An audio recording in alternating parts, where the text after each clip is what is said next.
In an exclusive with the Sun newspaper, the former ITV This Morning presenter, Phillip Schofield, he admits that he's ashamed but denies ever grooming his former lover. We became mates. And then one day,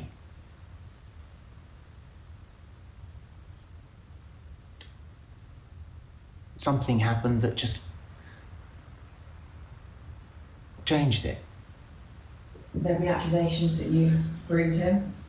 I'm just going to let you answer the question. I did not. I did not. Yeah. There is no question I did a bad thing. Unprofessional. First time. I know I did that. Yeah. The last time we had a conversation was when I texted Holly and said, "Don't reply." This is after the statement last week. "Don't reply. You're probably not allowed to. But I am deeply, deeply sorry that I lied to you." So all of that is written up in today's Sun newspaper if you want to read about it. The exclusive interview, Unbroken and Ashamed but Not a Groomer. I'll get some more thoughts from Charlie Rowley, former government special advisor who's in the studio with me in a bit. However, before we come to your calls, which I promise we will do, let's speak to Nigel Pauley, media commentator, joins me now. Nigel, is it too soon for Phillip Schofield to speak? Good morning to you. Morning, James. Yeah, I can understand he's trying to regain the narrative. There's this external inquiry next Tuesday. The MPs are going to be grilling ITV, and he's obviously still angry and devastated. His career has gone in 16 days. He's gone from being one of the highest paid and best loved television stars at the beginning of the month to being almost a pariah at the end. And it was his Princess Diana moment almost, that interview. There were very much similarities in pouring his heart out. It's clear that the guy is broken. It's clear that he's a human being, and he hasn't done anything criminal. As he said, it was not wise but not illegal.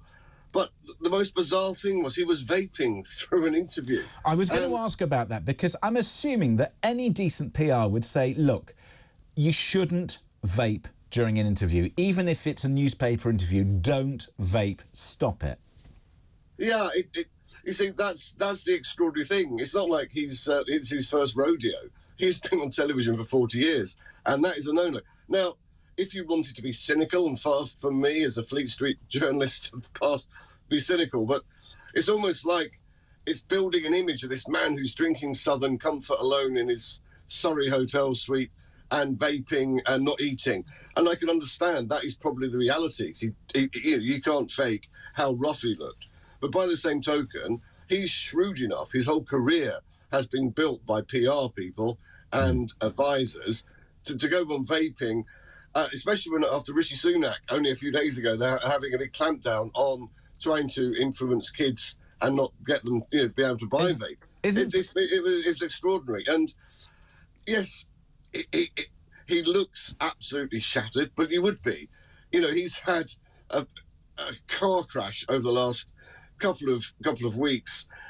I think you'd have to have a heart of stone not to sympathise with what he's going through. But you say that, but let's just take a look at some of the aspects here, because I guess what people are most concerned about here is that he lied consistently, not only to his family, but also to his viewers, also to his employers and everybody. And look, it's understandable why he did. At the time, he was in the closet. At the time, he probably knew it was wrong and he thought that he could hide it. The question is whether he's being so honest and truthful with us now because he is genuinely sorry or because he got caught out. I think there's probably a little bit of both. I think he's very sorry that he got caught out, as all of us would be in that situation. I mean, I can't think of anyone who's had such a swift fall from grace, but possibly Michael Barrymore, but that was much more tragic circumstances and different circumstances than this. I don't know. I wanted to feel sympathy for Phillip Schofield, looking at that. I wanted to, but the answers just weren't ringing particularly true to me. It didn't seem like a real mea culpa. It looked like someone who was going through the script of what he needs to say to move on from this. And I don't think. So let me ask you then, as somebody who's a media commentator, look, you see this all the time. What could or should he have said to kind of put this conversation to the end and to give him a chance of coming back? Because it would appear as if, although he didn't say anything wrong particularly, he does almost pose more questions than he answers. Well, if I'd have been advising him, I would have made it all about other people rather than himself.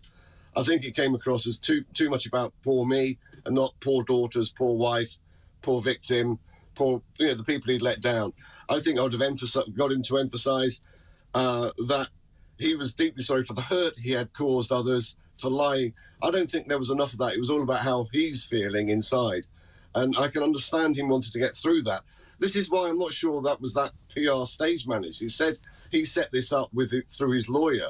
It's almost like, he'd locked the PRs out, and they people who are trying to advise him sensibly have been locked out of the room, and I'm going to do this my way. And if the PRs did this, then they're geniuses, because they made it look like they weren't involved with the vape and things. So credit to them if it was a PR spin. However, I have the feeling this is a guy who's bubbling under with anger at what's happened to him. He feels devastated. As he said, he's had a rubbish couple of years. A lot of us have. But as I said, I think I wanted to gain sympathy, but a bit like the Diana three in our marriage, where she did a very similar thing, where she went on to pour her heart out. I think it's hit and miss. Okay, let me ask you, Nigel. Let me ask you just finally, in a word, is there a way back for Phillip Schofield after this? Not at the moment. He needs to go away, get better, rest, and keep his head down for a while and let this blow over. Nigel, you can't go back too soon. Nigel Pauley, media commentator, thank you very much indeed for joining us this morning here on Talk.